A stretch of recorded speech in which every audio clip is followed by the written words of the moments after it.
Evet bak. Bu kuzunun budu. Mala bak abim. Mala. Bu nedir böyle? Görüyor musun abi? Neredeyiz abi şu anda? Bak. İzmir Gaziemir. Nedir mekanın adı? Fırındayız, Çim Rıza'dayız. Evet. Bak Rıza'dayız bak. Of. Bu nedir böyle? İşte bu. Gördün mü? Bak. Gerçek Konya kebabı değil mi bu? Allah'ın izniyle.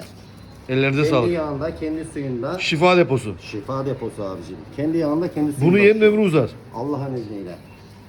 Böyle Harika. olmasa böyle her gün yapıp da bunu piyasaya koyamayız. Ben sana şöyle kaburgalarını göstereyim. Bu nedir böyle? Bak bu da Of. bu kaburga. Sana kaburga göstereceğim de. Bak bu da kaburga. Bu kuzunun parçaları. Bu kuzunun sırtıyla beraber. Bu parçaya can pirzolanın olduğu kurban. yer. Bu parçalara can kurban. Bak. Bu kuzunun pirzolanın olduğu Maşallah. yer.